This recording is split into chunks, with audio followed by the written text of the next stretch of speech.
irúfẹ́ ewéko. Ẹ kú dédé àsìkò yìí níbikíbi tẹ́ ẹ ti ń láǹfààní àti gbọ́ mi. Ẹ káàbọ̀ padà sórí ètò Yorùbá Dùn Lédè. Eléyìí ni abala kejì lórí ọ̀rọ̀ irúfẹ́ ewéko tí à ń bá bọ̀ ní ọ̀sẹ̀ tó kọjá.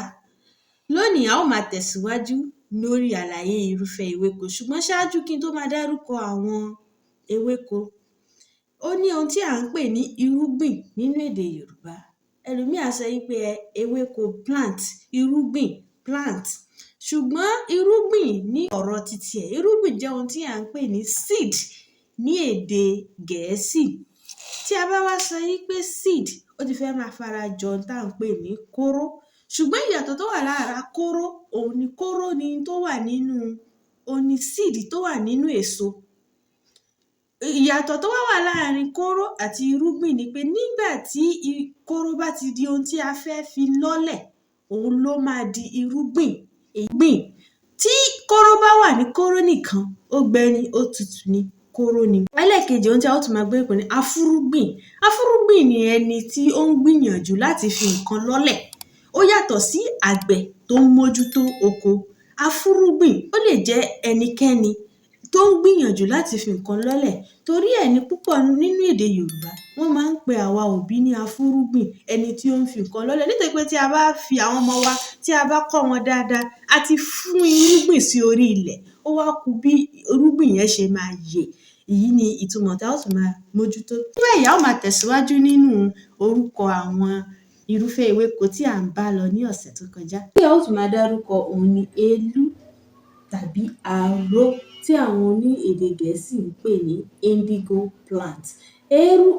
Èlú yìí tàbí aró yìí wọ́n máa ń lò láti fi rẹ nǹkan láró, láti fi pa àwọn nǹkan dà sí aró.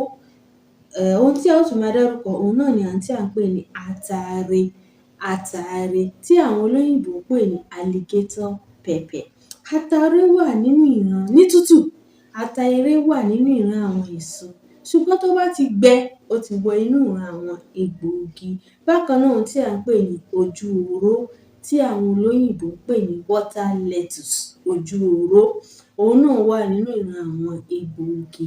Ní abẹ́ orígun ohun tí à ń pè ní èèlò, ibẹ̀ láti rí atalẹ̀ tí wọ́n ti lọ̀ yẹn lúbúlúbú àti ohun tí à ń pè ní tàtàṣé. Tàtàṣé ni ohun tí olóyìnbó ń pè ní bell pepper. Òun náà wà nínú àwọn ìran èso, ṣùgbọ́n nítorí pé ó jẹ́ nǹkan tí ó dùn, ṣùgbọ́n ní lílò rẹ̀ à ń lò fún èèlò. Nítorí pé tí wọ́n bá lọ tàtàṣé, tí wọ́n bá lọ̀ mọ́ ata ìsebẹ̀, ó máa ń jẹ́ kí ọbẹ̀ ki, ó sì máa ń jẹ́ kí ojú ọbẹ̀ pọ́n. Èyí ló fà á tí ata tàtàṣé tó fi wọ inú ìran àwọn èèlò. Bákan náà ohun tí à ń pè ní cinnamon, òríìrà, àwọn olóyè Gẹ̀ẹ́sì máa ń pè ní cinnamon. Ṣùgbọ́n ní èdè Yorùbá à ń pè ní òríìrà. Ní lúbúlúbú, òríìrà èèlò ni.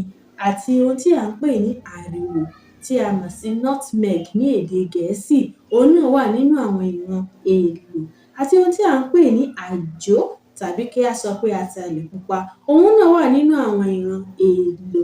Ní abẹ́ ewébẹ̀, nínú tá a máa dárúkọ òun ni àlùbọ́sà. Àlùbọ́sà wà nínú ìran àwọn ewébẹ̀, yálà èyí tó jẹ́ eléwé àbí tí kì í ṣe eléwé. Àlùbọ́sà òun ni ohun tó olóyìnbó ń pè ní onion, ṣùgbọ́n àlùbọ́sà eléwé òun ni ohun tó olóyìnbó ń pè ní spring onion. Atarodo tí a mọ̀ sí butternut pepper, atarodo, òun náà wà nínú àwọn ìran ewébẹ̀, ṣùgbọ́n tí à ń lò gẹ́gẹ́ bí èèlò. Nínú orígun èso tí ó wà níwájú mi tí a ó máa dárúkọ nínú fọ́nrán yìí, ohun tí à ń pè ní àwùsá. Àwùsá, èyí tí olóyìnbó ń pè ní walnut, àwùsá. Àti bákan náà alligator pepper, bí mo ṣe sọ, atare tútù, ìran èso ni, ṣùgbọ́n ní gbígbẹ ó ti di egbòogi. Àti ohun tí à ń pè ní ejìrìn wẹ́wẹ́, èyí tí olóyìnbó ń pè ní bitter melon, ìran èso ni. Kò ní jù báyìí lọ lónìí, a ó ní ìpàdé ayọ̀ lọ́sẹ̀ tó ń bọ̀.